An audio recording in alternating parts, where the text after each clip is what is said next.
حقوق میں سب سے اہم حقوق مانے جاتے ہیں، اس لیے اس 10 کا ذکر کرنا چاہوں گا۔ حقوق تو وہی سمجھتے ہیں کہ جس کا احترام دنیا کرے، جس کا احترام دوسرا آدمی کرے، اس لیے کہ حقوق سے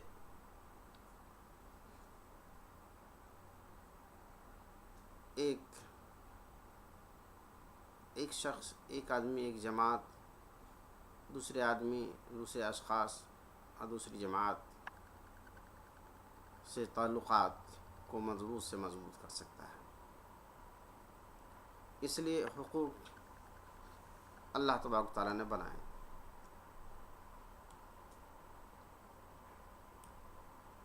اور انسان کے حقوق کے علاوہ اور بھی بہت سے حقوق ہیں جو اللہ تعالیٰ نے رسول اللہ صلی اللہ علیہ وسلم نے بیان کیا ہے۔ آج صرف اہم حقوق کے بارے میں بیان کرنا چاہتے ہیں۔ اسلام اس کی تاکید کرتا ہے، شریعت محمدیہ صلی اللہ علیہ وسلم نے اس پر عمل کر کے دکھایا ہے۔ لہذا مسلمان ان حقوق کی پاسداری، پابندی اور اپنے اوپر تنفیذ ضروری کر لیں۔ پہلا حق تو اللہ جل جلالہ کا ہے، جس نے دنیا کو پیدا کیا، انسان کو پیدا کیا، انسان کو اس وقت روزی پہنچایا جب وہ روزی کے لائق نہیں تھا، تو غیب سے اللہ تعالیٰ نے انسانوں کی مدد کی اور غیب سے انسان کی زندگی میں مدد کرتا رہتا ہے۔ اتارے دنیا کے مافیہ میں جتنے چیز ہیں وہ سارے چیزوں کا واحد اکیلا خالق ہے، مدبر ہے۔ تو اللہ کا حق اس لیے ہے کہ سانس جو ہم لے رہے ہیں وہ ہوا پر بھی اللہ کی حکومت ہے، یہ پانی ہم پی رہے ہیں اس پر بھی اللہ کی حکومت ہے، یہ چل پھر رہے ہیں اس قوت میں بھی اللہ کی حکومت ہے۔ اگر اللہ نہیں چاہے تو انسان کو جب چاہے اٹھا لے، مگر جب تک اللہ تعالیٰ دنیا میں رکھتا ہے تو اللہ نے ایک نظام بنا دیا ہے۔ اس نظام کی پابندی جب دنیا کے سارے مخلوقات کر رہی ہے تو انسان کیوں نہیں کرے؟ آپ کبھی دیکھیں کہ جو نظام اللہ نے بنایا ہے سورج کے لیے، وہ ایک طرف سے نکلتا ہے ایک طرف جا کے ڈوب جاتا ہے، کیا اس نظام میں کبھی تبدیلی دیکھے؟ اسی طرح چاند کا طریقہ ہے جو اللہ تبارک و تعالیٰ ایک طرف سے اگاتا ہے ایک طرف سے ڈوباتا ہے، پھر کمی زیادتی اس میں ہوتی رہتی ہے۔ کبھی اس نظام میں کمی دیکھا ہے؟ جب اللہ کی دوسری مخلوق اللہ کے حقوق کی اتنی رعایت کر رہی ہے تو انسان کو اللہ نے باشعور مخلوق بنایا ہے اور ناطق اور بات کرنے والا انسان بنایا ہے، جس کا اشارہ، کلام اور ساری چیز جو اس کے زبان سے نکلتی ہے، اس کے ہاتھوں کے اشارے، جسم کے اشارے کو اس کو انسان سمجھتا ہے، اور اسی سمجھ کے بنیاد پر انسان ایک دوسرے سے کو سمجھتا ہے۔ گویا مختلف زبان ہونے کے باوجود اللہ تبارک و تعالیٰ نے ایک دوسرے کو سمجھنے کے ایک ذریعہ بنایا ہے۔ پھر ایک ہی رنگ، ایک ہی انسان کی اولاد آدم علیہ السلام کے اولاد ہونے کے باوجود ہم مختلف طبقوں میں، مختلف کلڑوں میں، مختلف علاقوں میں بٹے ہوئے ہیں، سب کی الگ الگ زبان ہے، الگ الگ ثقافت ہے، اور سب اپنے اپنے طور طریقے پر چل رہا ہے۔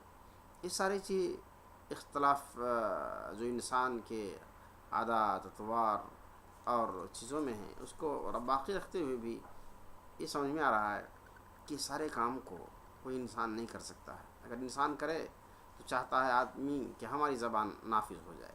آج امریکہ چاہتا ہے کہ اس کی زبان دنیا بولے، اس کی زبان دنیا اپنائے، اس کی تہذیب دنیا اپنائے، اس لیے کہ انسان کی عادت ایسی ہوتی ہے کہ لوگ چاہتا ہے کہ اس کے طور طریقے دوسرے اپنائیں۔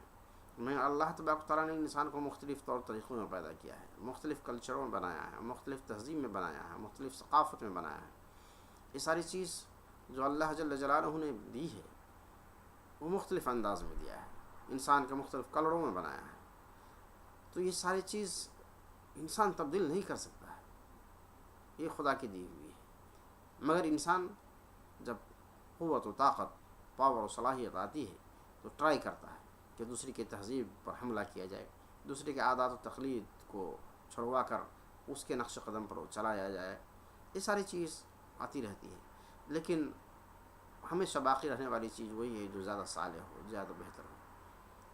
اس تنوعات کے باوجود، اس اختلافات کے باوجود، اس تبدیلی کے باوجود انسان کی وہ چیز جو اچھائی ہے، جو بھلائی ہے، جو صلاح اور فلاح ہے، یہ چیز باقی رہے گا، اور ہر قوم دیر سبیر اس کو اپنائیں گی۔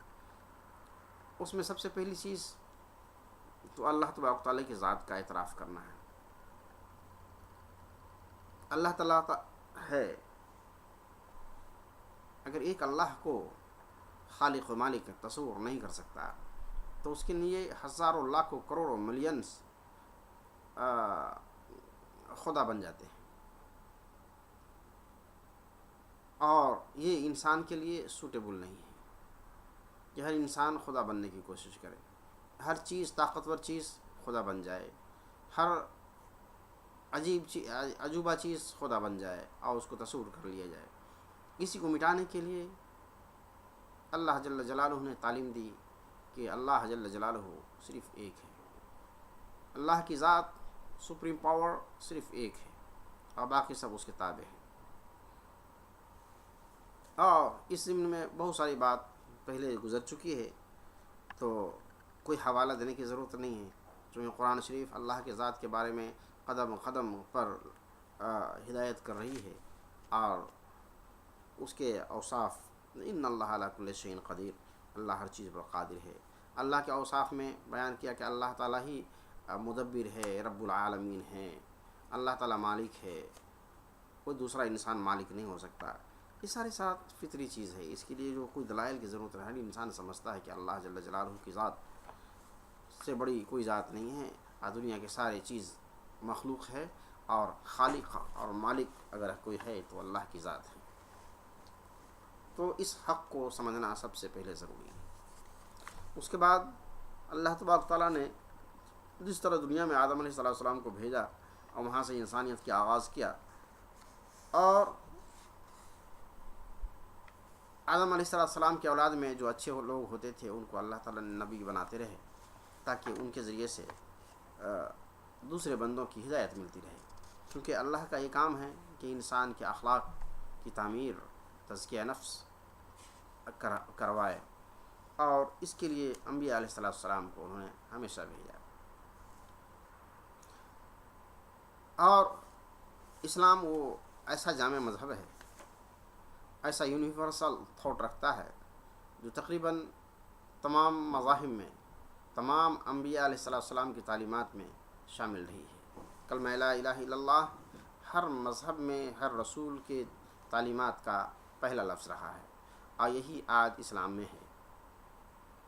لا الہ الا اللہ جو رسول اللہ صلی اللہ علیہ وسلم نے پکارا، یہ آدم علیہ السلام نے، نوح علیہ السلام نے، ابراہیم علیہ السلام نے، لوط علیہ السلام نے، حضرت یعقوب علیہ السلام نے، حضرت یوسف علیہ السلام نے، حضرت عیسیٰ علیہ السلام نے، حضرت موسیٰ علیہ السلام نے، اور محمد رسول اللہ صلی اللہ علیہ وسلم، سارے انبیاء جن کا نام لیا، جن کا نام لاکھوں انبیاء آئے، تو جتنے آئے سارے لوگوں کا یہی پیغام رہا کہ اللہ کی وحدانیت کا اقرار کرو، کہ اللہ ایک ہے، وہی کارساز ہے، وہی مالک ہے، وہی علی کل شیء قدیر ہے۔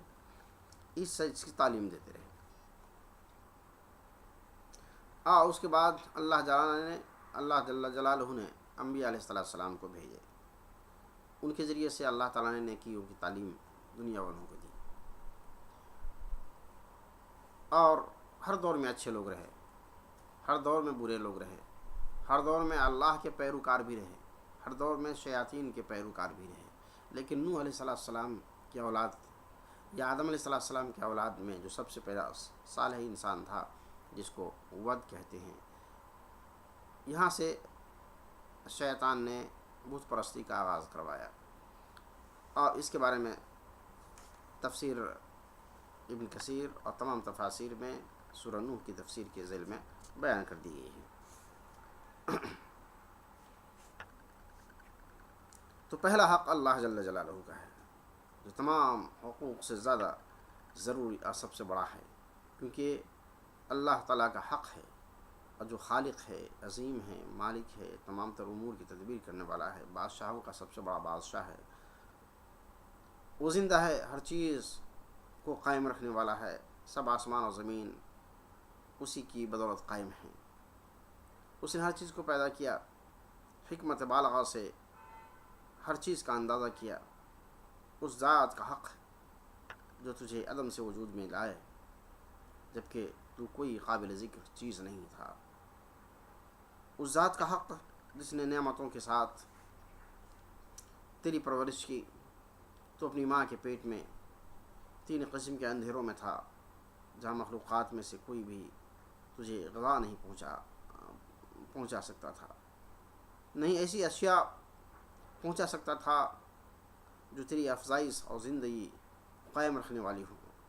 اسی ماں کی چھاتیوں میں وافر دودھ اتارا، تجھے پشتانوں کی راہ دکھلائی، اور تیرے والدین کو تیرے لیے مسخر کر دیا، تیری امداد اور تجھے تیار کیا، تو تیری امداد کی اور تجھے تیار کیا۔ امداد تو نعمتوں، عقل اور فہم کے ساتھ کی، اور تجھے ان چیزوں کو قبول کرنے اور ان سے فائدہ اٹھانے کے لیے تیار کیا۔ واللہ اخرجکم من بطون امہاتکم لا تعلمون شیئا وجعل لکم السمع والابصار والافئدہ لعلکم تشکرون۔ ترجمہ ہے، اللہ نے تمہیں تمہارے ماں کے پیٹ سے نکالا، یعنی تمہیں ماں کے پیٹ سے پیدا کیا جبکہ تم کچھ نہیں جانتے تھے، اور تمہارے لیے کان، آنکھیں اور دل بنائے تاکہ تم شکر کرو۔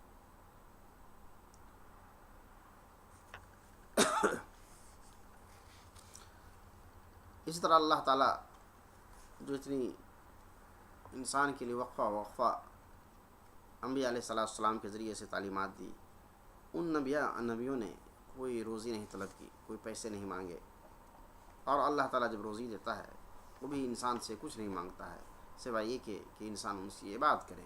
ما خلقت الجن والانس الا لیعبدون، کہ میں نے نہیں جن و انس کو پیدا کیا مگر ہم اپنی عبادت کے لیے۔ وما اريد منکم من رزق وما اريد ان یطعمون، اور میں تم سے کوئی مانگتا نہیں ہوں اور نہیں چاہتا ہوں کہ تم مجھے کھلاؤ۔ ان اللہ الرزاق ذو القوۃ المتین، اور اللہ تعالیٰ خود ہی روزی دینے والا ہے اور قوت مضبوط والا ہے۔ اس ساری باتوں کو ہمارے سامنے ہونے کے باوجود ہم میں کیوں اللہ جل جلالہ کے حقوق کی ادائیگی کرنے کی ضرورت نہیں محسوس ہوتی؟ بہت سے لوگ منحرف ہو جاتے ہیں، اللہ کے بجائے اللہ کے پیدا کی ہوئی چیزوں کی عبادت کرنا شروع کر دیتا ہے، جبکہ یہ حق عبادت صرف اور صرف اللہ جل جلالہ کی ہے، دوسرے کی نہیں ہے۔ کہتے ہیں وجاہدوا فی اللہ حق جہادہ هو اجتباکم وما جعل علیکم فی الدین من حرج ملت آبیکم ابراہیم هو سمعکم المسلمین من قبل وفی هذا لیکون رسول شہیدا علیکم وتکونوا شہداء علی الناس فاقیموا الصلاة وآتوا الزکاة واعتصموا باللہ هو مولاکم فنعم المولا ونعم النصیر۔ اس آیت میں جو سورہ حج کی آیت ہے کہ اللہ کے راستے میں جو اللہ تعالیٰ کہتا ہے کما حق ہو اس کا جہاد کرو، اس نے تمہیں چن لیا اور تمہارے لیے دین اور زندگی گزارنے کے طریقے بتائے جس میں کوئی حرج نہیں ہے۔ یہی ملت ہے جو ابراہیم علیہ السلام کی ملت ہے۔ انہوں نے تجھے مسلمان نام رکھا، ابراہیم علیہ السلام نے تمہیں مسلمان رکھا اس سے پہلے، اور رسول تمام لوگوں پر گواہ ہوں گے، اور تم بھی تمام لوگوں پر گواہ ہوں گے۔ رسول تمام رسولوں پر گواہ ہوں گے، اور تم ساری امتوں پر گواہ ہوں گے، نماز قائم کرو، زکوٰۃ ادا کرو، اللہ کی رسی کو مضبوطی سے تھام لو، وہی تمہارا آخری سہارا ہے، اور اللہ ہی بہترین سہارا ہے، اور اللہ ہی کی طرف مدد مانگنے کے لیے ہمیشہ تیار رہو۔ تو گویا یہ اللہ تبارک تعالیٰ کے جو حقوق ہیں اس میں یہ ہے کہ ہم ان کی عبادت کریں، اور جو ان کی بات کرے گا وہ جنت میں جائے گا، اور جو ان کی بات نہیں کرے گا اللہ تعالیٰ اسے جہنم میں ڈال دے گا۔ انسان کی سب سے بڑی کامیابی یہ ہوگی کہ وہ جہنم کی عذاب سے بچ جائے۔ من زحزح عن النار وادخل الجنة فقد فاز وما الحیاۃ الدنیا الا متاع الغرور، کہ جہنم سے جو آزاد ہو گیا اور جنت میں داخل ہو گیا یہ اس کے سب سے بڑی کامیابی ہے، اور دنیا دھوکے کا سامان ہے۔ یہ اللہ کے حقوق کے بارے میں ہے۔ اور رسول اللہ صلی اللہ علیہ وسلم کا جو دوسرا حق ہے اللہ کے بعد، اس لیے کہ اللہ کے بعد اگر کسی کا حق ہو سکتا ہے تو اللہ کے ان نیک بندوں کا جنہوں نے تعلیم دی، جن کے ذریعے سے اللہ نے تعلیم دلائی، اس لیے کہ اللہ کی ذات دنیا کے خالق ہے، اور رسول صلی اللہ علیہ وسلم کی ذات، انبیاء علیہ السلام کی ذات، وہ ان کے اللہ کے نیک بندوں کی حیثیت ہے۔ اللہ کی ذات کے برابر کوئی رسول نہیں بن سکتا، اور نہ کوئی رسول خدا بن سکتا ہے، اور نہ اللہ تعالیٰ رسول کی شکل میں آ سکتا ہے، نہ رسول خدا بن سکتا ہے۔ بعض لوگ اس بارے میں بہت سے دھوکہ کھائے ہیں، اور آج بھی شیاطین کے ذریعے سے اس کے معاونت کی جا رہی ہے۔ تو لوگ اپنا عقل استعمال نہیں کریں گے تو شیطان کا غلبہ ہوگا، اور شیطان اس کو گمراہ کر دے گا۔ کوئی بھی معلومات جو اسلام کی ہے انسان کے عقل کے دائرے میں ہے، ایسا نہیں کہ انسان اس چیز کو سمجھ نہ سکے۔ کوئی گول مول تنتر منتر اسلام میں نہیں ہے کہ انسان کے عقل سے اس کی سمجھ سے باہر کی بات ہو، یہ اسلام میں اللہ نے نہیں دیا کسی کو۔ تو دوسرا حق اختصار کے ساتھ یہ ہے کہ رسول اللہ صلی اللہ علیہ وسلم کا ہے، نبیوں کا حق ہے، اور اس میں آخری نبی محمد رسول اللہ صلی اللہ علیہ وسلم کا ہے۔ محمد رسول اللہ صلی اللہ علیہ وسلم اللہ نہیں ہے، وہ صرف اور صرف اللہ کے وہ پیغمبر ہے جو اللہ کے سارے پیغام ہم تک پہنچائے ہیں، اور قرآن کی شکل میں اور حدیث کی شکل میں ہے۔ اور یہ ہمارے لیے ایسا ہی ہے جیسے کہ آج رسول اللہ صلی اللہ علیہ وسلم نے ہمیں تعلیم دی ہے۔ اور اس کا حق یہ ہے کہ رسول اللہ صلی اللہ علیہ وسلم پر درود و سلام، ان کا احترام کریں، اور ان کا سب سے بڑا احترام یہ ہے کہ ان کے بتائے ہوئے تعلیم پر چلے۔ غلو اور بدعت اسلام کی منافی چیز ہے۔ اللہ تعالیٰ بدعات کو، جو اسلام میں نئی نئی بات نکالنے والے ہوں، اس کو اللہ تعالیٰ پسند نہیں کرتا ہے۔ اسی طرح منافقین میں جو اللہ کے بتائے ہوئے راستے سے منحرف ہے، فاسقین لوگ، منافقین لوگ، اس کو سزا ملے گی۔ اللہ تعالیٰ ان مومنوں کو پسند کرتا ہے جو صالح ہے، نیک ہے، بردبار ہے، ان لوگوں کو اللہ تعالیٰ پسند کرتا ہے۔ اللہ تعالیٰ نیک کام کرنے والوں کو پسند کرتا ہے، برے کام والوں کو ناپسند کرتا ہے۔ لہذا کوئی آدمی کوئی برائی کسی انسان کے خلاف کرتا ہے تو بڑے سے بڑے گناہوں کے اس کا شمار ہوتا ہے، گناہ کبائر میں اس کا شمار ہوتا ہے۔ لہذا کوئی انسان بھی گناہ کبیرہ کے مرتکب ہو کر کے اپنے آپ کو جہنمی نہ بنائیں، اور اس میں ہے رسول اللہ صلی اللہ علیہ وسلم کی اطاعت۔ رسول اللہ صلی اللہ علیہ وسلم کی اطاعت اگر نہیں کرے گا تو گنہگار ہوگا، اور جب وہ نہیں کرے گا تو اس کا مطلب اس نے اللہ کے بھی حقوق نہیں ادا کیے، جو رسول کے حقوق نہیں ادا کیے وہ اللہ کے حقوق بھی نہیں ادا کیے، لہذا اس طرح سے وہ اللہ سے بھی ناراض ہوگا۔ رسول اللہ صلی اللہ علیہ وسلم کے حقوق کے بارے میں قرآن میں آیا ہے، سورہ فتح میں لکھا ہے کہ رسول اللہ صلی اللہ علیہ وسلم کی تعظیم و توقیر کرو۔ انا ارسلناک شاہدا ومبشرا ونذیرا لتؤمنوا باللہ ورسولہ وتعزروہ وتوقروہ، کہ ہم نے رسول اللہ صلی اللہ علیہ وسلم کو آپ کو شاہد و مبشر بنا کے بھیجا ہے، اور نذیر بنا کے بھی بھیجا ہے، تاکہ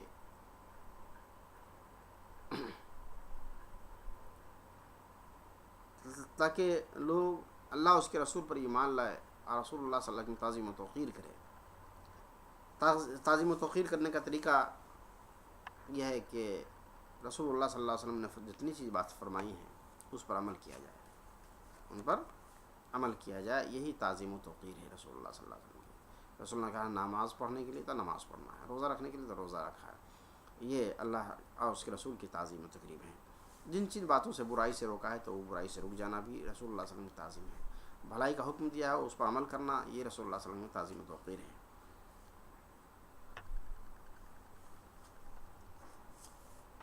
ایک حدیث میں ہے رسول اللہ صلی اللہ علیہ وسلم نے ارشاد فرمایا لا یؤمن احدکم حتی اکون احب الیہ من ولدہ ووالدہ والناس اجمعین، کہ تم میں سے کوئی آدمی ایمان والا نہیں ہو سکتا ہے جب تک کہ ان کی نظر میں مائیں، ان کے ماں باپ آل اولاد سب سے زیادہ محبوب ترین نہ بن جاؤں.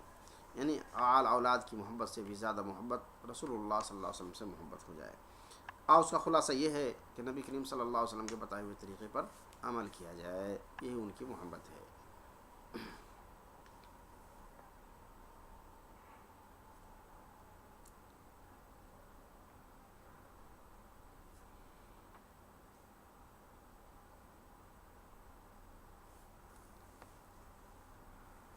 رسول اللہ صلی اللہ علیہ وسلم کے محبت کے بے شمار جھلکیاں حدیث میں ملتی ہیں.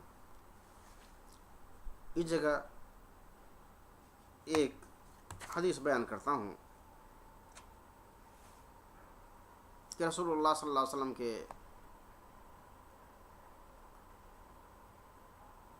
کی تعظیم و تقریب صحابہ کرام کس طرح کرتے تھے. حدیبیہ کا واقعہ ہے.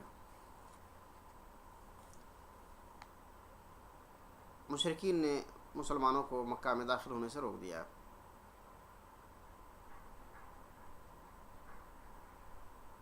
تو حدیبیہ جو کہ مکہ سے باہر کا علاقہ ہے، اس جگہ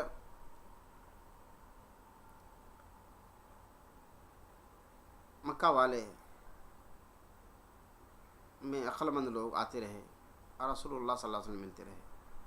رسول اللہ صلی اللہ علیہ وسلم نے اپنا پوزیشن واضح بتا دیا کہ میرا مقصد صرف عمرہ کرنا ہے، یہاں جنگ کرنا جھگڑا کرنا یہ ہمارا مقصد نہیں ہے.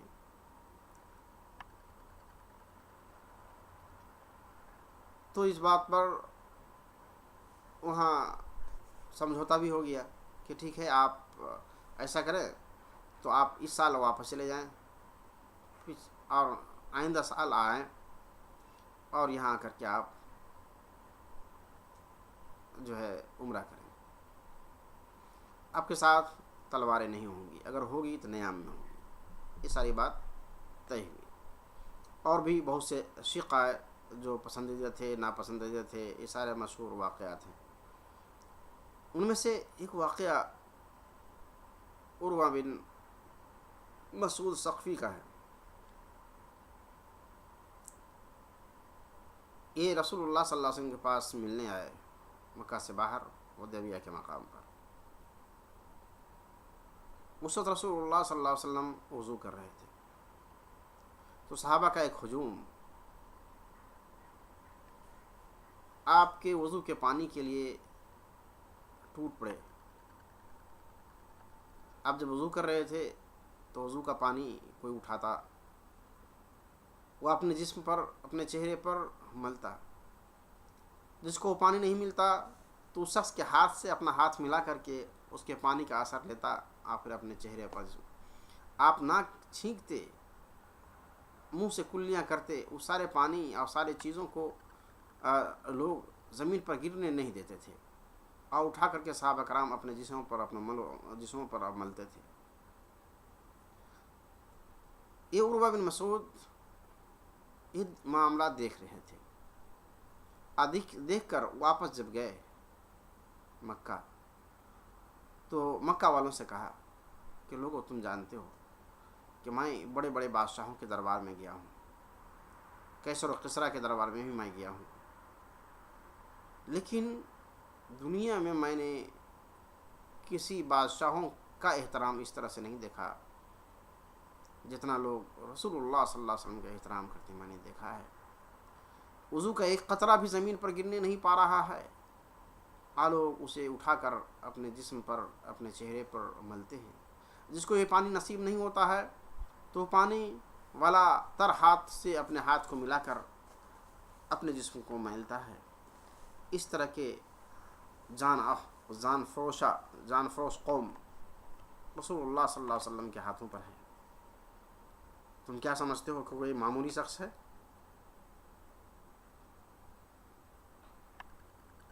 ان کے تعظیم دنیا میں، جو ان کی تعظیم ہو رہی ہے دنیا میں کہیں اس کی تعظیم نہیں، ویسی تعظیم نہیں ہو سکتی، انا ہو رہی ہے. تو میرے بھائیو، رسول اللہ صلی اللہ علیہ وسلم کے ایک پانی کی قطرہ کے لیے صحابہ کرام زمین پر گرنے سے پہلے اٹھا لیتے تھے. آج رسول اللہ صلی اللہ علیہ وسلم کی تعلیم کا مسلمانوں کی زندگی میں کیا دھجیاں اڑ رہی ہے. کیا ہم رسول اللہ صلی اللہ علیہ وسلم کا احترام کرتے ہیں؟ شادی بیاہ میں کافرانہ نظام چل رہا ہے، جہیز کا کافرانہ نظام چل رہا ہے. مسلم لڑکیوں سے شادی نہیں کر رہا ہے، کافروں کو پسند کر رہا ہے. اور کافر مسلمان لڑکیوں کو لے کے جا رہا ہے، جو مسلم عورتیں کافر بنتی جا رہی ہیں. اور شہوانیت کا جو ٹائم ہے، جو عمر ہے شادی کی، اس عمر میں شادی نہیں ہو پا رہی ہے.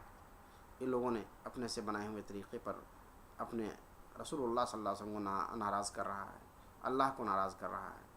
اس صحیح ٹائم پر اس کی شادی کر دو. اس سے پہلے تو وہ جاہل لوگ تھے، جو اس سے پہلے والی نسل، وہ لوگ ٹائم پر اپنی اولاد کو شادی کرتے رہے. لیکن پڑھا لکھا قوم مگر جاہل قوم بن گیا. اللہ تعالی ہمیں ہدایت دے. اس کے بعد تیسرے نمبر پر والدین کے حقوق ہیں. اولاد پر والدین کی فضیلت کا انکار کوئی بھی نہیں کرتا. والدین ہی بیٹے کے وجود میں لانے کا ذریعہ ہیں، لہذا اس کا بڑا حق ہے.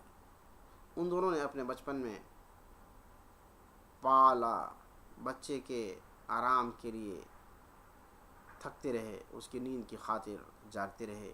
تیری ماں تجھے اپنے پیٹ میں اٹھائے رہی اور تقریباً 9 ماہ تک اپنی رضا، اپنی صحت کے مطابق تجھے زندہ رکھا، جیسا کہ اللہ تعالیٰ نے اپنے ذیل قول میں اس بات کی طرف اشارہ فرمایا ہے. حملتہ امہ وہن علی وہن، تمہاری ماں نے اسے تکلیف پر تکلیف سہ کر کے تمہیں پیدا کیا. گویا اللہ تعالیٰ نے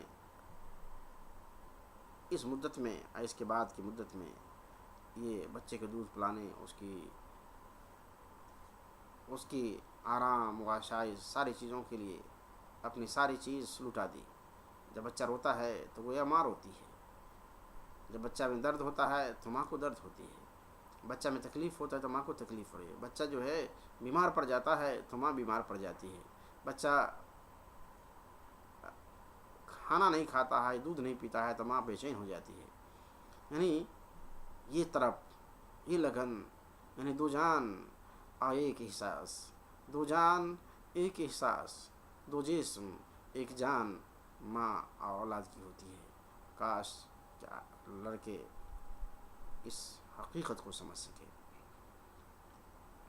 قرآن میں اللہ تعالیٰ کہتا ہے وَوَصَّيْنَا الْإِنسَانَ بِوَالِدَيْهِ حَمَلَتْهُ أُمُّهُ عَلَى وَهْنٍ وَفِصَالُهُ فِي عَامَيْنِ أَنِ اشْكُرْ لِوَالِدَيْكَ وَإِلَيَّ الْمَصِيرُ. ہم نے انسان کو اس کے والدین کے بارے میں تاکیدی حکم دیا، جس کی ماں اسے تکلیف پر تکلیف سہ کر اٹھائے اور 2 سال تک دودھ پلایا، تو میرا بھی شکر کر، اپنے والدین کا بھی، اور لوٹ کر تو میری ہی طرف آنے والا ہے. اللہ تعالیٰ کہتا ہے ایک اور مقام پر وبالوالدین احسانا اما یبلغن عندك الكبر احداهما او كلاهما فلا تقل لهما اف ولا تنهرهما وقل لهما قولا كريما واخفض لهما جناح الذل من رحمة وقل رب ارحمهما كما ربياني صغيرا. ان والدین کا احسان بجا لاؤ. اگر تم میں سے ان میں سے کوئی بڑی عمر کے پہنچ جائیں تو انہیں اف نہیں کہو اور اسے جھٹکو نہیں، اسے کچھ ایسی بات نہ کہو جس سے ان کو تکلیف ہو. اور جب بھی بات بولو تو اچھی بات ان کے لیے بولو، نرم انداز میں بولو، اور اپنے پہلو کو ان کے لیے نرم کر دو. اور جب بھی کہو اللہ تعالیٰ کے بارگاہ میں کرو قل رب ارحمنی قل رب ارحمہما کما ربیانی صغیرا. یہ دعا ہمیشہ پکارتے رہو، اے رب ان دونوں پر یعنی ماں باپ پر رحم فرما، جس سے کہ انہوں نے ہمیں بچپن میں رحم فرمایا۔ یہ بچپن کا جو لفظ ہے کہ بچپن میں ہمیں رحم پر کیا، کہ اس کے رحم کا احساس میں نے ابھی بتایا چند کلمات میں، شاید اس کو یاد رکھنا۔ دیکھیے ایک اور مقام وَاعْبُدُوا اللَّهَ وَلَا تُشْرِكُوا بِهِ شَيْئًا وَبِالْوَالِدَيْنِ إِحْسَانًا، اللہ کی بات کرو اور اس کے ساتھ شرک نہ کرو اور والدین کا احسان بجا لاؤ۔ دیکھو اللہ تعالیٰ نے والدین کے حقوق بہت زیادہ، میں اس کی طرف اشارہ نہیں کرنا چاہتا ہوں، نہ لے جانا چاہتا ہوں، بس اختصار میں اتنی بات بتا دینا چاہتا ہوں کہ والدین کی کتنے حقوق ہیں۔ اس کے بعد اولاد کا حق ہے۔ اولاد کے حق میں یہ ہے، اولاد میں بیٹے اور بیٹیاں دونوں شامل ہیں۔ اولاد کے حقوق بہت ہیں جن سے ہم اس کی پرورش، ان کے دلوں میں دین اخلاق کا فروغ دیتے ہیں، حتیٰ کہ اس جانب انہیں بہت توجہ دی جائے تو بہتر ہے۔ اللہ تعالیٰ فرماتا ہے یا ایھا الذین آمنوا قوا انفسکم واہلیکم نارا وقودھا الناس والحجارہ، اے لوگو جو ایمان لائے ہو، خود کو اپنے اہل و عیال کو جہنم کے آگ سے بچاؤ، جس کا وقود، جس کا ایندھن انسان اور پتھر سب بن سکتا ہے۔ ایک اللہ کے رسول صلی اللہ علیہ وسلم ایک مقام پر فرمایا کلکم راعٍ وکلکم مسئول، الرجل راعٍ فی اہلہ ومسئول عن رعیتہ، کہ تم میں سے ہر ایک دوسرے کا جو ہے ذمہ دار ہے اور اس کی مسئولیت ہے، اس کے بارے میں قیامت میں پوچھ ہوگی۔ رجل اپنے اہل و عیال کے بارے میں پوچھا جائے گا، بیوی اپنے شوہر اور اس کے اعلیٰ اولاد کے بارے میں پوچھا جائے گا، خادم اپنے مالک کے بارے میں پوچھا جائے گا۔ گویا سارے کے سارے کو اللہ نے ایسی رسی میں باندھ دیا ہے کہ سب کو ایک دوسرے کے حقوق ادا کرنا ہے۔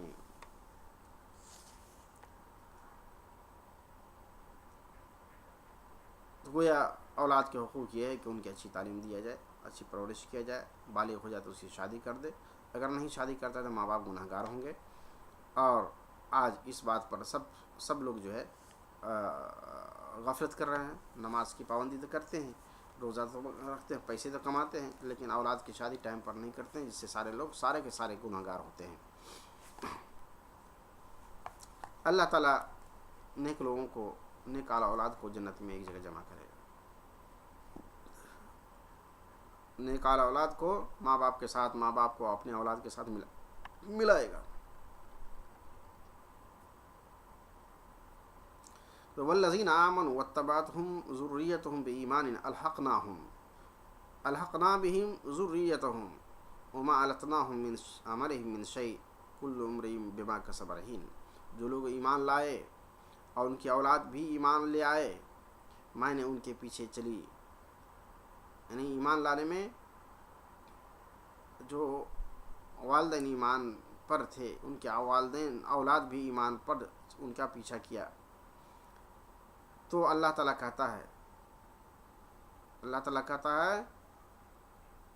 الحقنا بہم ذریتہم، ہم ان کی اولاد کو بھی ان کے درجے تک پہنچا دیں گے، یعنی اولاد کو دونوں کو ملا دے گا، اور خاندان کے سارے لوگوں کو، چھوٹے بڑوں کو ملا دے گا۔ ہم نے اپنے بڑے بزرگوں کو نہیں دیکھا، لیکن اللہ اگر چاہے تو ہمارے سارے بزرگوں کو ہم سے ملا سکتا ہے۔ اللہ تعالیٰ اسی بات کو یہاں فرما رہا ہے، الحقنا بہم ذریتہم، تو بڑے بزرگ جو گزر گئے ان کے ساتھ ان کے اعلیٰ اولاد کو بھی شامل کر دے گا، ملا دے گا۔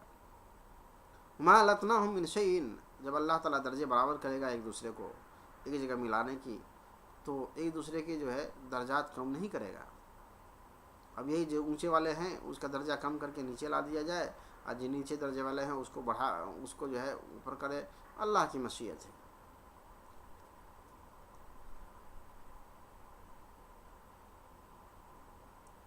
گویا ہر انسان کل امرئ بما کسب رہین، کہ ہر آدمی اپنے اپنے عمل کے اندر کا جو ہے اپنے پھنسا ہوا ہے، ہر آدمی اعمال کے لحاظ سے اپنا درجہ پائے گا، پھر بھی اللہ تعالیٰ ملائے گا۔ مطلب اولاد کا درجہ نیچا ہو اور باپ کا درجہ اونچا ہو، یا باپ کا درجہ نیچا ہو اولاد کا درجہ، پھر بھی اللہ تعالیٰ ملائے گا دونوں کو، درجات کے اختلاف کے باوجود بھی، اس لیے کہ اللہ تعالیٰ درجات کو باقی رکھے گا، اس لیے جو زیادہ عمل کیا ہے تو اس کو اونچا درجہ ملے گا، اور جو کم عمل کیا اس کو نیچا درجہ ملے گا، اس کو نہیں مٹائے گا اللہ۔ اور جہاں تک ملنے کی بات ہے تو اللہ تعالیٰ اعلیٰ اولاد کو چاہے کسی درجہ میں ہو، اب آپ کسی درجہ میں ہو، ملنے کی اجازت دے گا۔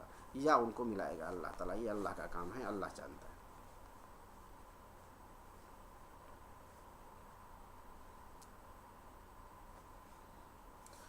تو گویا اولاد کے حقوق ہے اس کی تعلیم و تربیت میں, اس کے شادی بیاہ میں, اس کی تعلیم, ساری چیزوں میں اس کے جو ہے نگہداشت کرنا ہے.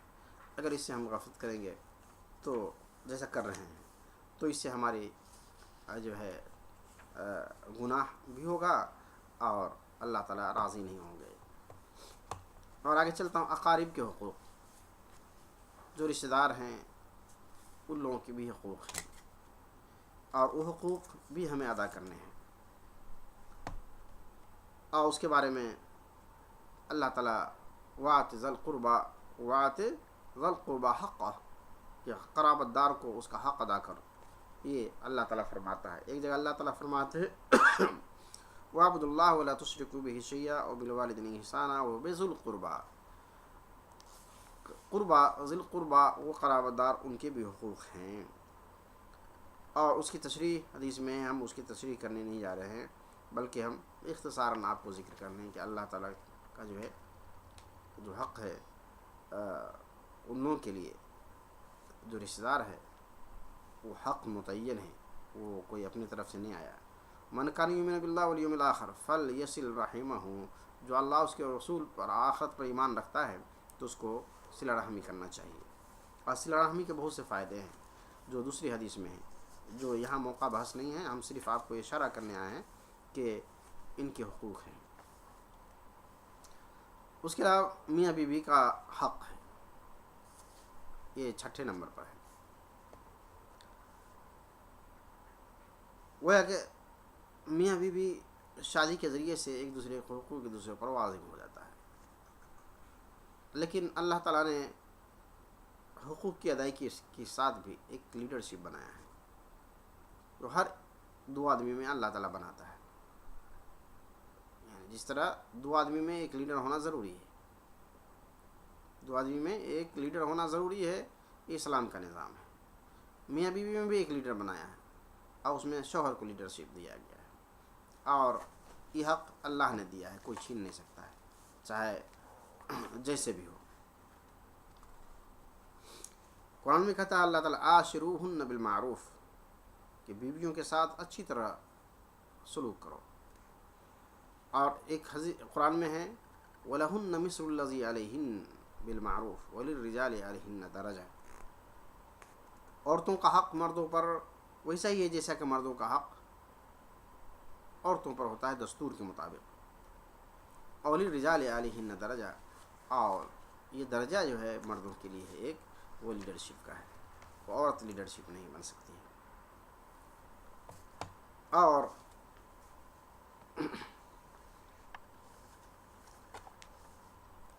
تو یہ ہے میاں بیوی کے درمیان کے رشتے. اور حدیث میں ہے کہ بہتر شخص وہ ہے جو اپنے گھر میں اہل و عیال میں بہتر ہو.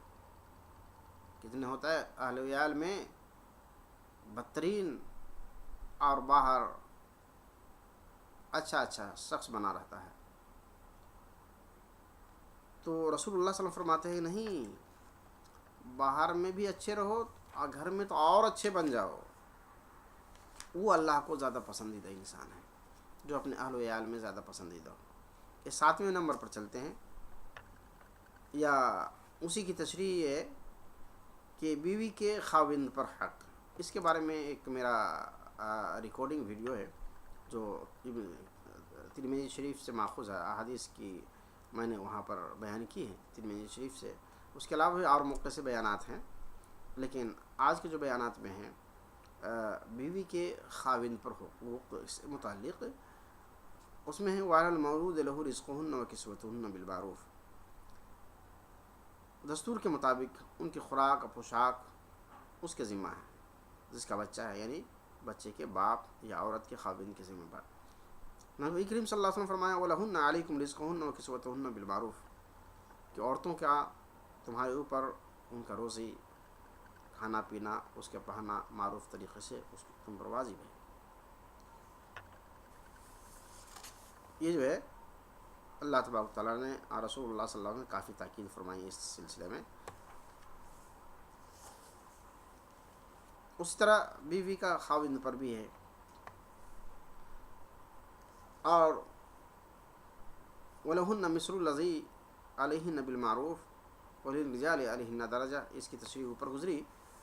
آگے جو ایک آیت ہے الرجال قوامون علی النساء بما فضل اللہ بعضهم علی بعض وبما انفقوا من اموالهم، کہ اللہ تعالیٰ نے رجال کو، مردوں کو قوام بنایا ہے عورتوں کے لیے. اور اس کے تشریح ہم یہاں ذمہ داری، لیڈرشپ وغیرہ سے کر سکتے ہیں. اور بہت سے خلاصہ یہ ہے کہ مرد ہی کو، دو آدمی میں جو ایک کو ذمہ دار چنا جائے تو اللہ نے مرد کو چنا ہے. اس کو کوئی بدلنا چاہے تو اللہ ناراض ہوگا، گناہ گار ہوگا. رسول اللہ صلی اللہ علیہ وسلم گناہ گار ناراض ہوں گے. آج جب جس کا رسول اللہ گناہ گار ہو جائے تو اس کا کیا حال ہوگا قیامت میں. بیوی کو بتایا لو کنت آمرا احدا ان یسجد لاحد لامرت المرأة ان تسجد لزوجها، اگر میں کسی کو سجدہ کرنے کی اجازت دیتا تو بیوی کو اپنے شوہر کی سجدہ کرنے کا حکم دیتا، لیکن اللہ نے نہیں کیا، رسول اللہ صلی اللہ علیہ وسلم نہیں کیا، اس لیے کہ اسلام میں سجدہ کرنا کسی کے لیے غیر اللہ کے لیے حلال نہیں ہے. لیکن اگر دینے کی ضرورت پڑتی تو دیا جا سکتا تھا اپنے شوہر کے لیے. لیکن اس حتیٰ تک، یعنی سجدے سے پہلے تک کی جو احترام ہے، سجدے سے پہلے تک کا جو احترام ہے اس کو برقرار رکھنا چاہیے.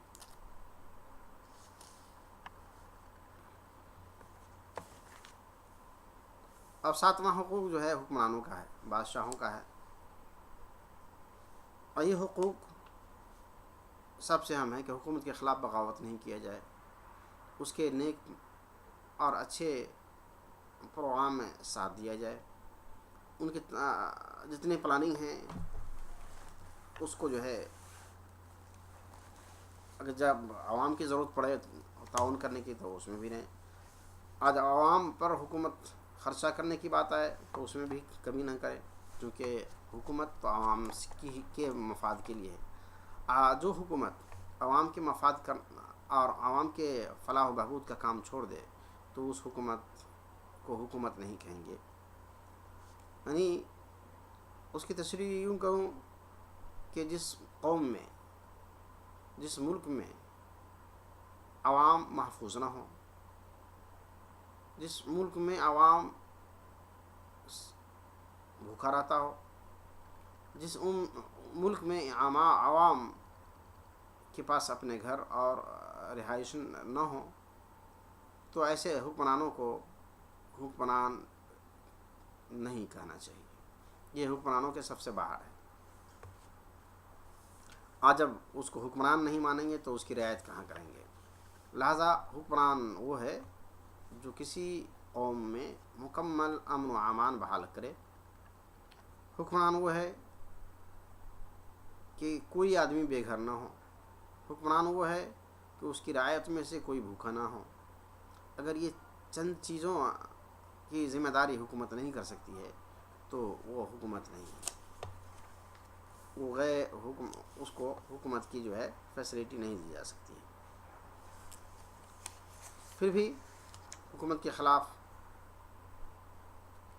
بغاوت سے گریز کرنا بہتر ہے. 9واں ہے، یعنی 8واں ہے ہمسایوں کے حقوق، پڑوسیوں کے حقوق. پڑوسیوں کے حقوق میں ہے وبالوالدین احسانا وبذی القربى والیتامى والمساکین والجار ذی القربى والجار الجنوب. اور ماں باپ، قرابت داروں، یتیموں، مسکینوں، رشتہ داروں، ہمسایوں، اجنبی ہمسایوں کے ساتھ احسان سلوک کرو.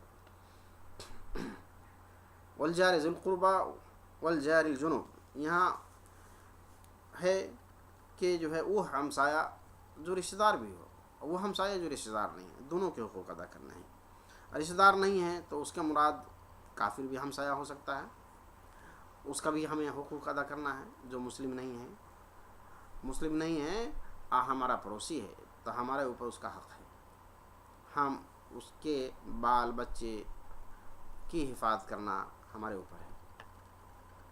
اس کے یہاں کبھی بھوکا اور کھانا نہیں ہوا تو اس کو کھانے کا انتظام کرنا ہماری ذمہ داری ہے۔ ان کے ہاں کوئی پرابلم ہے تو اس کی مدد کرنا ہمارا کام ہے۔ آج تو پڑوسیوں کو لوٹنے کا ہی ذریعہ لوگ سمجھتے ہیں۔ اسلام تاکید کرتا ہے کہ مسلمان ایسی قوم ہیں جو پڑوسیوں کا کیسا حقوق ادا کرنا چاہیے کہ وہ پڑوسی باغ باغ خوش ہو جائے، فخر کرے کہ ہمارا پڑوسی مسلم ہے، ہمارا پڑوسی ایسا ہے۔ لیکن کاش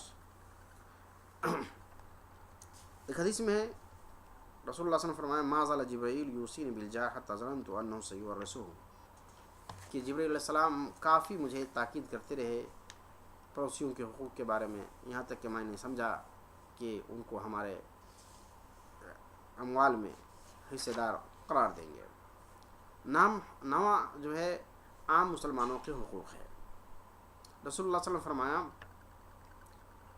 قال حق المسلم علی المسلم ست اذا لقیہ فسلم علیہ واذا دعاک فاجبہ واذا استنصحک فانصحہ واذا عطش فحمد اللہ فصمتہ واذا مرض فعودہ واذا مات فاتبعہ، کہ عام مسلمانوں کا جو حقوق ہے وہ اور بھی ہے۔ یہاں ایک حدیث میں 6 کا ذکر کیا کہ جب مسلمان کا دوسرے مسلمان پر حق یہ ہے کہ جب تم ان سے ملو تو سلام کرو اور وہ اس کا جواب دیں، اور جب تم ان کو دعوت پر پکارو تو اس پر لبیک کہے آ جائے، اور جب ان سے نصیحت لو تو ان کو چاہیے کہ نصیحت کرے، یعنی جب ان سے کوئی خیر کی بات پوچھے یا خیر کا مشورہ لے تو ان کو اچھی بات کا مشورہ دینا چاہیے، برائی کا نہیں۔ اور جب کسی کو چھینک آئے تو الحمدللہ کہنا چاہیے۔ جب کوئی بیمار ہو تو اس کی عیادت کرنا چاہیے، بیمار پرسی کرنا چاہیے، اور جب کوئی مر جائے تو اس کا جنازہ کی اتباع کرنا چاہیے، جنازے کے پیچھے جا کر اس کے جو ہے کفن دفن کا انتظام کرنا چاہیے۔ بہرحال یہ جو ہے مومن کی عام بات ہے۔ مومن کی صفات میں سے المومن للمومن کالبنیان یشد بعضہ بعضا، کہ ایک مومن دوسرے مومن کے لیے ایک عمارت کے اینٹ کی طرح ہے جو ایک دوسرے کو مدد کر رہی ہو، وہ شکل مومن کی ہونا چاہیے۔ ایک اور حدیث میں الدین والنصیحہ للہ ولکتابہ ولرسولہ ولائمۃ المسلمین وعامتہم، دین خیر خواہی ہے اللہ سے، اللہ کی کتاب سے، اللہ کے رسول سے، مسلمانوں کے اماموں سے، عام مسلمانوں سے، کہ ہمیشہ اللہ اور اس کے رسول، اللہ کی کتاب، عام مسلمانوں کی خیر خواہی مسلمانوں پر فرض ہے، چاہے جان پہچان کا ہو یا نہ ہو، ان کی خیر خواہی کرنا ہر حال میں ہے۔ اور 10واں جو ہے وہ غیر مسلموں کے حقوق ہے۔ ان احد من المشرکین استجارک فاجرہ حتی یسمع کلام اللہ ثم ابلغہ مأمنہ، یہ سورۃ توبہ کی آیت کا ایک ٹکڑا ہے۔ اگر کوئی مشرک تم سے پناہ چاہے تو اس کو پناہ دو تاکہ وہ اللہ کا کلام سن لے، پھر اس کو امن کی جگہ پہنچا دو۔ یہ مسلمان کا کام ہے۔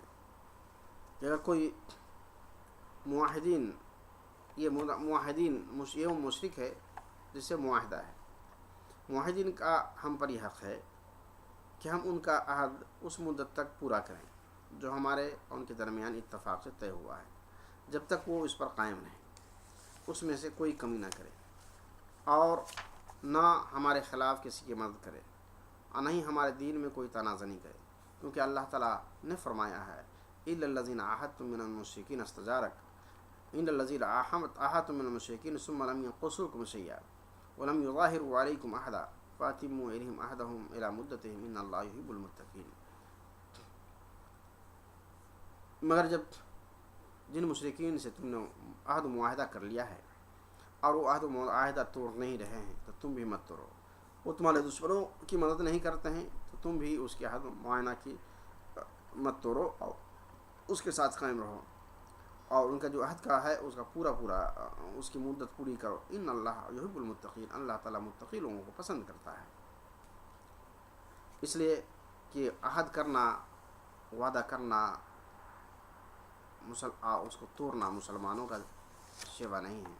مسلمان ایسا نہیں کر سکتا. گویا ہم پر کافروں کے بھی حقوق ہیں، اور وہ حقوق احترام متبادل کے ذریعے سے ہے. اللہ تعالیٰ ان سارے لوگوں کو جو ہے، ہم سارے لوگوں کو سارے حقوق کو ادا کرنے کی توفیق عطا فرمائے. میں ان سارے حقوق کو دوبارہ دہرا دیتا ہوں. پہلا حق اللہ کا حق ہے، دوسرا حق رسول اللہ صلی اللہ علیہ وسلم کا حق ہے، تیسرا حق والدین کا حق ہے، چوتھا حق اولاد کا حق ہے، پانچواں حق قریبی رشتہ داروں کا حق ہے، چھٹا حق زوجین کا حق ہے، ساتواں حق حکمرانوں اور رعیت کے حقوق ہیں، آٹھواں حق ہمسایوں کا حق ہے، نواں حق عام مسلمانوں کے حقوق ہیں، دسواں حق غیر مسلموں کے حقوق ہیں. یہ 10 باتوں کی طرف آج اشارہ کیا گیا. اللہ تعالی ہم سارے لوگوں کو اس پر عمل کرنے کی توفیق عطا فرمائے.